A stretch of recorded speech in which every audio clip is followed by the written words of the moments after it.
ಸೋನಂ ವಾಂಗ್ಚುಕ್ ಆಸ್ಪತ್ರೆಗೆ ದಾಖಲು. ಕೋರ್ಟ್ ಆದೇಶದ ನೆಪದಲ್ಲಿ ಪ್ರತಿಭಟನೆಯನ್ನ ಹತ್ತಿಕ್ಕಿದ ಸರ್ಕಾರ. ಕೋರ್ಟ್ ಹೇಳಿದ್ದೇನು, ಸರ್ಕಾರ ಮಾಡಿದ್ದೇನು? ನಮಸ್ಕಾರ, ಈ ದಿನಕ್ಕೆ ಸ್ವಾಗತ. ನಾನು ಜಿಎಂ ಪವಿತ್ರ. ನೀಟ್ ಪರೀಕ್ಷಾ ಅಕ್ರಮ ಮತ್ತು ಪ್ರಶ್ನೆ ಪತ್ರಿಕೆ ಸೋರಿಕೆ ಹಗರಣ ಇಡೀ ದೇಶದಾದ್ಯಂತ ತಲ್ಲಣವನ್ನು ಸೃಷ್ಟಿಸಿತ್ತು. ಈ ಹಿನ್ನೆಲೆಯಲ್ಲಿ ಕೇಂದ್ರ ಶಿಕ್ಷಣ ಸಚಿವ ಧರ್ಮೇಂದ್ರ ಪ್ರಧಾನ್ ಅವರ ರಾಜೀನಾಮೆಗೆ ಆಗ್ರಹಿಸಿ ದೆಹಲಿಯ ಜಂತರ್ ಮಂತರ್ನಲ್ಲಿ ಕಳೆದ 20 ದಿನಗಳಿಂದ ನಿರಂತರ ಉಪವಾಸ ಸತ್ಯಾಗ್ರಹ ನಡೆಸ್ತಾ ಇದ್ದ ಖ್ಯಾತ ಶಿಕ್ಷಣ ತಜ್ಞ ಹಾಗೂ ಪರಿಸರ ಕಾರ್ಯಕರ್ತ ಸೋನಂ ವಾಂಗ್ಚುಕ್ ಅವರನ್ನ ಶನಿವಾರ ಮುಂಜಾನೆ ದೆಹಲಿ ಪೊಲೀಸರು ಬಲವಂತವಾಗಿ ಆಸ್ಪತ್ರೆಗೆ ದಾಖಲಿಸಿದ್ದಾರೆ. ಪೊಲೀಸರು ತಾವು ಹೈಕೋರ್ಟ್ ಆದೇಶವನ್ನ ಪಾಲಿಸ್ತಾ ಇರೋದಾಗಿ ಹೇಳ್ಕೊಳ್ತಾ ಇದ್ರು. ನ್ಯಾಯಾಲಯ ನೀಡಿದ ನಿರ್ದೇಶನಕ್ಕೂ ಮತ್ತು ಸರ್ಕಾರ ಜಾರಿಗೊಳಿಸಿದ ಆತುರದ ಕ್ರಮಕ್ಕೂ ಆಕಾಶ ಭೂಮಿಯಷ್ಟು ವ್ಯತ್ಯಾಸ ಇದೆ. ದೆಹಲಿ ಹೈಕೋರ್ಟ್ನ ಮುಖ್ಯ ನ್ಯಾಯಮೂರ್ತಿ ದೇವೇಂದ್ರ ಕುಮಾರ್ ಉಪಾಧ್ಯಾಯ ಮತ್ತು ನ್ಯಾಯಮೂರ್ತಿ ತೇಜಸ್ ಕಾರ್ಯ ಅವರಿದ್ದಂಥ ಪೀಠ ಈ ಕುರಿತ ಸಾರ್ವಜನಿಕ ಹಿತಾಸಕ್ತಿ ಅರ್ಜಿಯನ್ನ ವಿಚಾರಣೆ ನಡೆಸಿತು. ನ್ಯಾಯಾಲಯದ ಆದೇಶ ಸ್ಪಷ್ಟವಾಗೇ ಇತ್ತು. ಪ್ರತಿಯೊಬ್ಬ ನಾಗರಿಕನ ಜೀವವು ಅಮೂಲ್ಯವಾದದ್ದು, ಅದನ್ನು ರಕ್ಷಿಸೋದು ಸರ್ಕಾರದ ಕರ್ತವ್ಯ ಅಂತ ಕೋರ್ಟ್ ಹೇಳಿತ್ತು. ಸೊ ನ್ಯಾಯಾಲಯ ಸರ್ಕಾರಿ ವೈದ್ಯರ ಮೂಲಕ ಸೋನಂ ವಾಂಗ್ಚುಕ್ ಅವರ ಆರೋಗ್ಯ ಸ್ಥಿತಿಯನ್ನ ದಿನನಿತ್ಯವೂ ಕ್ಲಿನಿಕಲ್ ಆಗಿ ಸೂಕ್ಷ್ಮವಾಗಿ ನಿಗಾ ಇಡೋಕೆ ಸೂಚಿಸಿತ್ತು. ಸೊ ವೈದ್ಯರ ವರದಿ ಮತ್ತು ಸಲಹೆಯ ಆಧಾರದ ಮೇಲೆ ಅವರ ಪ್ರಾಣಕ್ಕೆ ಅಪಾಯ ಬಾರದಂತೆ ಅಗತ್ಯ ವೈದ್ಯಕೀಯ ಚಿಕಿತ್ಸೆ ಒದಗಿಸಬೇಕು ಅಂತ ಮಾತ್ರ ಸರ್ಕಾರಕ್ಕೆ ನಿರ್ದೇಶನವನ್ನ ಕೊಟ್ಟಿತ್ತು. ಸೊ ಇಲ್ಲಿ ಗಮನಿಸಬೇಕಾದಂತ ಅಂಶ ಅಂತಂದ್ರೆ, ನ್ಯಾಯಾಲಯ ತನ್ನ ಆದೇಶದಲ್ಲಿ ಎಲ್ಲಿಯೂ ಸಹ ಸೋನಂ ವಾಂಗ್ಚುಕ್ ಅವರನ್ನ ಪ್ರತಿಭಟನಾ ಸ್ಥಳದಿಂದ ಬಲವಂತವಾಗಿ ಒಕ್ಕಲಿಬಿಸಬೇಕು ಅಂತಾಗ್ಲಿ ಅಥವಾ ಜಂತರ್ ಮಂತರ್ನಲ್ಲಿ ಶಾಂತಿಯುತ ಪ್ರತಿಭಟನೆ ನಡೆಸ್ತಾ ಇರುವಂತಹ ಇತರರನ್ನ ಚದುರಿಸಬೇಕು ಅಂತಾಗ್ಲಿ ಹೇಳಿರ್ಲಿಲ್ಲ. ಒಬ್ಬ ನಾಗರಿಕನ ಜೀವ ಅತ್ಯಂತ ಅಮೂಲ್ಯವಾದದ್ದು ಮತ್ತು ಅದನ್ನು ರಕ್ಷಿಸೋಕೆ ಸರ್ಕಾರ ಎಲ್ಲಾ ಪ್ರಯತ್ನಗಳನ್ನ ಮಾಡಬೇಕು ಅಂತ ದೆಹಲಿ ಹೈಕೋರ್ಟ್ನ ಹೇಳಿಕೆ ಭಾರತದಲ್ಲಿ ದಶಕಗಳಿಂದ ನಡೀತಾ ಇರುವಂತಹ ದೊಡ್ಡ ಸಾಂವಿಧಾನಿಕ ಚರ್ಚೆಯನ್ನ ಮತ್ತೊಮ್ಮೆ ಮುಂಚೂಣಿಗೆ ತಂದಿದೆ. ಸೋನಂ ವಾಂಗ್ಚುಕ್ ಅವರಿಗೆ ಆಸ್ಪತ್ರೆಯಲ್ಲಿ ಬಲವಂತವಾಗಿ ಆಹಾರ ನೀಡಬಹುದಾ ಅನ್ನೋ ಪ್ರಶ್ನೆ ಇಲ್ಲಿ ಉದ್ಭವಿಸಿದೆ. ವಾಂಗ್ಚುಕ್ ಅವರ ಪ್ರಾಣ ಉಳಿಸೋಕೆ ಬಲವಂತದ ಆಹಾರ ನೀಡಿಕೆ ಸೇರಿದಂತೆ ತುರ್ತು ವೈದ್ಯಕೀಯ ಹಸ್ತಕ್ಷೇಪಕ್ಕೆ ಕೋರಿ ಸಾರ್ವಜನಿಕ ಹಿತಾಸಕ್ತಿ ಅರ್ಜಿ ಸಲ್ಲಿಕೆಯಾಗಿದ್ರೂ ಸಹ ಹೈಕೋರ್ಟ್ ಅದಕ್ಕೆ ಸ್ಪಷ್ಟ ಆದೇಶ ನೀಡಿರಲಿಲ್ಲ.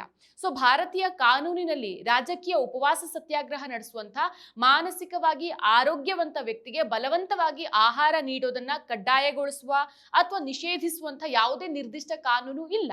ಸೊ ಸಂವಿಧಾನದ ವಿಧಿ 21ರ ಅಡಿಯಲ್ಲಿ ವ್ಯಕ್ತಿಯೊಬ್ಬನ ದೈಹಿಕ ಸ್ವಾಯತ್ತತೆ ಮತ್ತು ವೈಯಕ್ತಿಕ ಸ್ವಾತಂತ್ರ್ಯ ಹಾಗೂ ವ್ಯಕ್ತಿಯ ಪ್ರಾಣ ರಕ್ಷಿಸುವಂತಹ ಸರ್ಕಾರದ ಜವಾಬ್ದಾರಿ, ಈ ಎರಡೂ ತತ್ವಗಳ ನಡುವೆ ಸಮತೋಲನ ಕಾಯ್ದುಕೊಳ್ಳೋಕೆ ಕೋರ್ಟ್ ಯತ್ನಿಸಿತ್ತು. ಸೊ ಇನ್ನು ವಾಂಗ್ಚುಕ್ ಅವರ ಈ ಸ್ಥಿತಿಯನ್ನ ನೋಡಿದಾಗ ಸಾರ್ವಜನಿಕರಿಗೆ ತಕ್ಷಣ ನೆನಪಾಗೋದು ಮಣಿಪುರದ ಉಕ್ಕಿನ ಮಹಿಳೆ ಐರೋಮ್ ಶರ್ಮಿಳಾ ಅವರ ಹೋರಾಟ.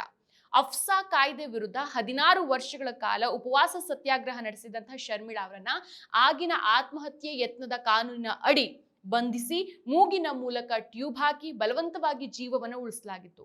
ಆದ್ರೆ ಆ ಪ್ರಕರಣವನ್ನ ಇಂದಿನ ವಾಂಗ್ಚುಕ್ ಹೋರಾಟಕ್ಕೆ ನೇರವಾಗಿ ಕಾನೂನು ನಿದರ್ಶನವಾಗಿ ಬಳಸೋಕ್ ಬರೋದಿಲ್ಲ. ಯಾಕೆಂತಂದ್ರೆ 2017ರ ಮಾನಸಿಕ ಆರೋಗ್ಯ ರಕ್ಷಣೆ ಕಾಯ್ದೆ ಜಾರಿಗೆ ಬಂದ ನಂತರ ಆತ್ಮಹತ್ಯೆ ಯತ್ನವನ್ನ ಅಪರಾಧ ಅನ್ನೋದಕ್ಕಿಂತ ಹೆಚ್ಚಾಗಿ ಮಾನಸಿಕ ಒತ್ತಡದ ಸ್ಥಿತಿ ಅಂತ ಪರಿಗಣಿಸಲಾಗುತ್ತೆ. ಅಷ್ಟೇ ಅಲ್ಲ, ಶಾಂತಿಯುತ ರಾಜಕೀಯ ಉಪವಾಸವನ್ನ ಬ್ಲಾಕ್ ಮೇಲ್ ಅಥವಾ ಆತ್ಮಹತ್ಯೆಯ ಯತ್ನ ಅಂತ ಕರೆಯೋಕೆ ಆಗೋದಿಲ್ಲ ಅಂತ ನ್ಯಾಯಾಲಯಗಳೇ ಗುರುತಿಸಿದೆ. ಇನ್ನು ಕಾನೂನಿನ ಆಚೆಗೂ ವೈದ್ಯಕೀಯ ನೈತಿಕತೆ ಬಗ್ಗೆ ಒಂದು ಸ್ಪಷ್ಟ ನಿಲುವು ಇದೆ. ವಿಶ್ವ ವೈದ್ಯಕೀಯ ಸಂಸ್ಥೆಯ ಮಾಲ್ಟಾ ಘೋಷಣೆಯ ಪ್ರಕಾರ ತರ್ಕಬದ್ಧವಾಗಿ ಆಲೋಚಿಸಬಲ್ಲ ಮತ್ತು ಸ್ವ ಇಚ್ಛೆಯಿಂದ ಆಹಾರ ನಿರಾಕರಿಸುವ ವಯಸ್ಕ ವ್ಯಕ್ತಿಗೆ ಅವರ ಒಪ್ಪಿಗೆ ಇಲ್ಲದೆ ಬಲವಂತವಾಗಿ ಆಹಾರ ನೀಡುವುದು ವೈದ್ಯಕೀಯ ನೈತಿಕತೆಗೆ ವಿರುದ್ಧ. ನಿರ್ಧಾರ ತೆಗೆದುಕೊಳ್ಳುವ ಸಾಮರ್ಥ್ಯವನ್ನ ಆ ವ್ಯಕ್ತಿ ಕಳ್ಕೊಂಡಾಗ ಮಾತ್ರ ವೈದ್ಯರು ವ್ಯಕ್ತಿಯ ಹಿತದೃಷ್ಟಿಯಿಂದ ಚಿಕಿತ್ಸೆಯನ್ನ ನೀಡಬಹುದು. ಇದೇ ಕಾರಣಕ್ಕೆ ಹೈಕೋರ್ಟ್ ಬಲವಂತದ ಆಹಾರ ನೀಡಿಕೆಗೆ ಆದೇಶಿಸದೆ ವಾಂಗ್ಚುಕ್ ಅವರ ದಿನನಿತ್ಯದ ಆರೋಗ್ಯದ ಮೇಲೆ ನಿಗಾ ಇಡೋಕೆ ಮತ್ತು ವೈದ್ಯರ ವಿವೇಚನೆಗೆ ಚಿಕಿತ್ಸೆಯ ನಿರ್ಧಾರವನ್ನ ಬಿಟ್ಟಿತ್ತು. ಆದ್ರೆ ಸರ್ಕಾರ ಮತ್ತು ಪೊಲೀಸರು ಮಾಡಿದ್ದೇನು? ಹೈಕೋರ್ಟ್ನ ಈ ಮಾನವೀಯ ಕಾಳಜಿಯ ಆದೇಶವನ್ನೇ ಸರ್ಕಾರ ಮತ್ತು ದೆಹಲಿ ಪೊಲೀಸರು ತಮಗ್ ಬೇಕಾದಂಗೆ ಬಳಸ್ಕೊಂಡ್ರು. ಶನಿವಾರ ಮುಂಜಾನೆ ಸತ್ಯಾಗ್ರಹದ ಸ್ಥಳಕ್ಕೆ ನುಗ್ಗಿ ಪೊಲೀಸರು ವಾಂಗ್ಚುಕ್ ಅವರನ್ನ ಸಫ್ದರ್ಜಂಗ್ ಆಸ್ಪತ್ರೆಗೆ ದಾಖಲು ಮಾಡಿದ್ರು.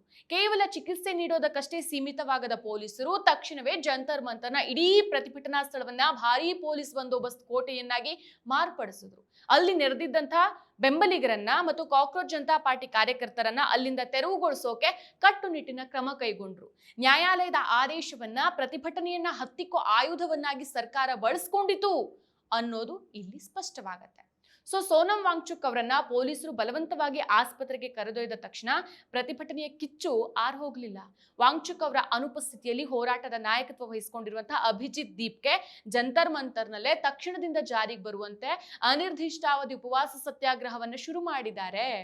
ಸರ್ಕಾರ ವಾಂಗ್ಚುಕ್ ಅವರನ್ನ ದೈಹಿಕವಾಗಿ ಪ್ರತಿಭಟನಾ ಸ್ಥಳದಿಂದ ದೂರ ಇಡಬಹುದು, ಆದ್ರೆ ಅವರು ಎತ್ತಿರುವಂತಹ ನೀಟ್ ಹಗರಣದ ವಿರುದ್ಧದ ಧ್ವನಿಯನ್ನ ಹತ್ತಿಕ್ಕೋಕ್ ಸಾಧ್ಯ ಇಲ್ಲ ಅಂತ ಘೋಷಿಸಿರುವಂತಹ ದೀಪ್ಗೆ ಶಿಕ್ಷಣ ಸಚಿವರ ರಾಜೀನಾಮೆಗೆ ಆಗ್ರಹಿಸಿ ತಮ್ಮ ಹೋರಾಟವನ್ನು ಮುಂದುವರಿಸಿದ್ದಾರೆ. ಸೊ ಪೊಲೀಸರ ಭಾರೀ ಬಂದೋಬಸ್ತ್ ಮತ್ತು ಕಟ್ಟುನಿಟ್ಟಿನ ಕಾವಲಿನ ನಡುವೆನೂ ಅಭಿಜಿತ್ ದೀಪ್ಗೆ ಉಪವಾಸಕ್ಕೆ ಕುಳಿತಿರೋದು ಮತ್ತು ಈ ಸತ್ಯಾಗ್ರಹ ಕೇವಲ ಒಬ್ಬ ವ್ಯಕ್ತಿಯ ಹೋರಾಟವಾಗಿರ್ದೇನೆ ಒಂದು ದೊಡ್ಡ ಜನಾಂದೋಲನವಾಗಿ ರೂಪಾಂತರಗೊಳ್ತಾ ಇರೋದಕ್ಕೆ ಸಾಕ್ಷಿ. ಅಷ್ಟೇ ಅಲ್ಲ, ಸರ್ಕಾರದ ಈ ಆತುರದ ಕ್ರಮದ ಹಿಂದೆ ಒಂದು ದೊಡ್ಡ ರಾಜಕೀಯ ಕಾರಣ ಇತ್ತು. ದೇಶದ ಸಂಸತ್ತಿನ ಮುಂಗಾರು ಅಧಿವೇಶನ ಆರಂಭ ಆಗೋ ದಿನವಾದ ಜುಲೈ 20ರಂದು ಸೋನಂ ವಾಂಗ್ಚುಕ್ ಮತ್ತು ಅವರ ಬೆಂಬಲಿಗರು ಜಂತರ್ ಮಂತರ್ನಿಂದ ಸಂಸತ್ ಭವನದವರೆಗೆ ಒಂದು ಬೃಹತ್ ಶಾಂತಿಯುತ ಮೆರವಣಿಗೆ ನಡೆಸೋಕೆ ಯೋಜನೆಯನ್ನ ರೂಪಿಸಿದ್ರು.